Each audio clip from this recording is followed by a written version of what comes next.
വീണ്ടും വയനാട്ടിലേക്ക് പോകുന്നു. അവിടെ ഉരുൾപൊട്ടൽ ദുരന്തത്തിൽ കേന്ദ്ര സഹായം വൈകുന്നതിൽ പ്രതിഷേധിച്ച് യൂത്ത് കോൺഗ്രസ് നടത്തുന്ന പ്രതിഷേധം സംഘർഷത്തിലേക്ക് നീങ്ങുകയാണ്. കലക്ട്രേറ്റിന് മുന്നിലെ പ്രതിഷേധം ബാരിക്കേഡ് മറികടന്ന് പ്രവർത്തകർ അകത്തേക്ക് കടക്കാനുള്ള ശ്രമങ്ങൾ നടത്തിക്കൊണ്ടിരിക്കുന്നു. ദീപക് മോഹൻ വിവരങ്ങളുമായി. ദീപക്, ഇപ്പോൾ കുത്തിയിരിപ്പ് സമരത്തിന് ശേഷം വീണ്ടും ബാരിക്കേഡ് കടന്ന് അകത്തേക്ക് പോകാനുള്ള ശ്രമത്തിലാണോ? എന്താണ് വിവരങ്ങൾ? സ്മൃതി, പ്രവർത്തകർ അല്പം മുൻപ് ഈ ബാരിക്കേഡിന് മുൻപിൽ കുത്തിയിരുന്ന് മുദ്രാവാക്യം വിളിച്ച് പ്രതിഷേധിച്ചിരുന്നു. ഇപ്പോൾ സംഘർഷത്തിലേക്ക് പോകുന്ന ഒരു സാഹചര്യമാണ് ഉണ്ടായിട്ടുള്ളത്. പോലീസിനെ മറികടന്ന് പ്രവർത്തകർ ഈ ബാരിക്കേഡിന് മുകളിലേക്ക് പോകാൻ ശ്രമിക്കുന്നത് പോലീസ് തടയുകയാണ്. മാത്രമല്ല, ഈ ബാരിക്കേഡ് കെട്ടിയിരിക്കുന്ന കയർ അഴിച്ച് ബാരിക്കേഡ് പുറത്തേക്ക് തള്ളിയിടാനുള്ള ശ്രമങ്ങളും പ്രവർത്തകർ നടത്തുന്നുണ്ട്. അതിനെ ചെറുത്തുകൊണ്ട് പോലീസ് മറുവശത്ത് നിലവിച്ചിരിക്കുന്നു. ഇപ്പോൾ പ്രവർത്തകർ പോലീസിന് മുൻപിൽ മുദ്രാവാക്യം വിളിക്കുന്ന ദൃശ്യങ്ങളാണ് ഇപ്പോൾ പ്രേക്ഷകർ കാണുന്നത്. അല്പം മുൻപ് ഈ യൂത്ത് കോൺഗ്രസിന്റെ ജില്ലാ നേതാക്കൾ അടക്കമുള്ള ആളുകൾ എത്തി ബാരിക്കേഡ് കെട്ടിയ കയറഴിച്ച് പുറത്തേക്ക് മാറ്റാനുള്ള ശ്രമങ്ങൾ നടന്നിരുന്നു. അതിനിടയിലാണ് പോലീസ് അത് ചെറുത്തത്. ഇപ്പോൾ മുദ്രാവാക്യം വിളിച്ചുകൊണ്ട് പ്രതിഷേധക്കാർ ഈ കലക്ട്രേറ്റിന്റെ മുൻഭാഗത്ത് മുദ്രാവാക്യം വിളിക്കുന്ന ദൃശ്യങ്ങളാണ് ഇപ്പോൾ കാണുന്നത്. സ്മൃതി,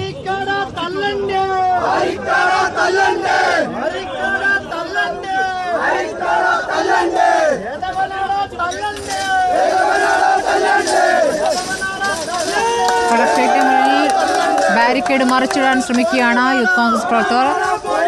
ചിലർ അതിന് മുകളിൽ കയറി നിൽക്കുകയും ചെയ്യുന്നുണ്ട്.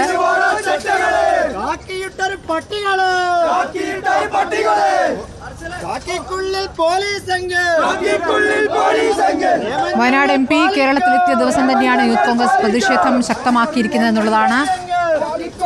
പ്രിയങ്ക കോഴിക്കോട് എത്തിയിരിക്കുന്നു. മുക്കത്ത് പൊതുസമ്മേളനത്തിൽ സംസാരിക്കുമ്പോൾ ഈ ചൂരൽമല മുണ്ടക്കൈ ദുരന്തത്തിലെ കേന്ദ്ര സഹായം വൈകുന്നതിൽ ശക്തമായ പ്രതികരണം പ്രതീക്ഷിക്കുകയാണ്.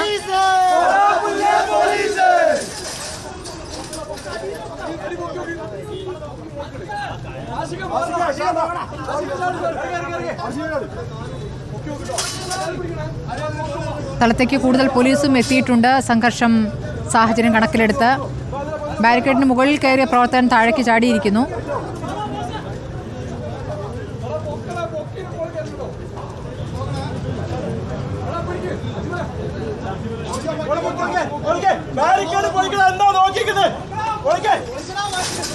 ബാരിക്കേഡ് മറിച്ചിടാനുള്ള ശ്രമം തുടരുകയാണ് പ്രവർത്തകർ.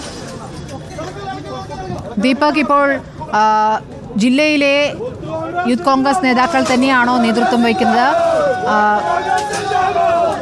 ആരുടെ നേതൃത്വത്തിലാണ് ഈ പ്രതിഷേധം നടക്കുന്നത്? കൂടുതൽ പ്രവർത്തകർ എത്തുന്നുണ്ടോ? യൂത്ത് കോൺഗ്രസിന്റെ വയനാട് ജില്ലയിലെ യൂത്ത് കോൺഗ്രസിന്റെ പ്രവർത്തകരാണ് കൽപ്പറ്റ കളക്ട്രേറ്റിലേക്ക് പ്രതിഷേധവുമായി എത്തിയത്. ഒരു സമയത്ത് അത് സംഘർഷത്തിലേക്ക് പോയി പോലീസുമായി വലിയ കയ്യാങ്കളിയിലേക്ക് എത്തിയിരുന്നു. ഇപ്പോൾ ഈ യൂത്ത് കോൺഗ്രസ് പ്രവർത്തകർ മുൻപിൽ, അതായത് കളക്ട്രേറ്റിന് മുൻപിൽ സ്ഥാപിച്ച 2 ബാരിക്കേഡുകൾ ഉയർത്തി മറിച്ചിടാനുള്ള ശ്രമമാണ് നടത്തുന്നത്. നേരത്തെ ഈ ബാരിക്കേഡിന് മുകളിൽ കയറി ചില പ്രവർത്തകർ നിന്നിരുന്നു. അവരെ താഴോട്ടേക്ക് ഇറക്കി അതിനുശേഷം ഈ കെട്ടിയ കയർ അഴിച്ച് ബാരിക്കേഡ് മറിച്ചിടാനുള്ള ശ്രമങ്ങളാണ് ഈ യൂത്ത് കോൺഗ്രസ് പ്രവർത്തകർ നടത്തുന്നത്. മുദ്രാവാക്യം വിളിക്കുന്നു. പോലീസിനെതിരെയും ഒപ്പം കേന്ദ്ര സംസ്ഥാന സർക്കാരുകൾക്കെതിരെയും വലിയ തോതിലുള്ള മുദ്രാവാക്യങ്ങൾ ഈ യൂത്ത് കോൺഗ്രസ് പ്രവർത്തകരുടെ ഭാഗത്തു നിന്നുണ്ട്. ഇപ്പോൾ ഒരുമിച്ച് ഇവർ ദൃശ്യങ്ങളിൽ കാണാമെന്ന് കരുതുന്നു. ഈ 2 ബാരിക്കേഡുകളും ഉയർത്തി താഴോട്ടേക്ക് മറിച്ചിടാനുള്ള ശ്രമങ്ങളാണ് നടത്തുന്നത്. വീണ്ടും മുദ്രാവാക്യങ്ങൾ വിളിച്ച് അതേസമയം തന്നെ ആ 2 ബാരിക്കേഡുകളും മറിച്ചിടാനുള്ള ശ്രമങ്ങളുമായി വീണ്ടും പ്രവർത്തകർ പ്രതിഷേധവുമായി എത്തിയിരിക്കുന്നു.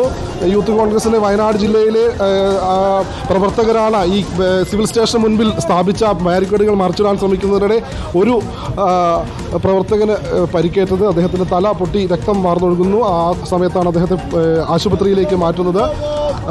പ്രതിഷേധം കനക്കുക തന്നെയാണ്. 2 പ്രവർത്തകരെ ആശുപത്രിയിലേക്ക് മാറ്റി. ഇപ്പോൾ യൂത്ത് പ്രവർത്തകരുടെ പേരുകൾ അറിയാമോ ദീപക്? ഇപ്പോൾ 2 പ്രവർത്തകർക്ക് തലയ്ക്ക് പരിക്കേറ്റിരിക്കുന്നു. ഇപ്പോൾ ബാരിക്കേഡ് മറിച്ചിടാൻ നടത്തിയ ശ്രമങ്ങൾക്കിടെ പോലീസിന് ലാത്തിചാർജ് ആയിരുന്നു. 2 പ്രവർത്തകർക്ക് പരിക്കേറ്റു. തലയ്ക്കടിയേറ്റ് ചോരയൊലിപ്പിച്ച 2 പ്രവർത്തകരെ ഇപ്പോൾ ഓട്ടോറിക്ഷയിലാണ് ആശുപത്രിയിലേക്ക് കൊണ്ടുപോയിരിക്കുന്നത്. വയനാട്ടിലെ യൂത്ത് കോൺഗ്രസ് പ്രവർത്തകരുടെ നേതൃത്വത്തിലുള്ള പ്രതിഷേധം. വയനാട് MP കേരളത്തിൽ മടങ്ങിയെത്തിയ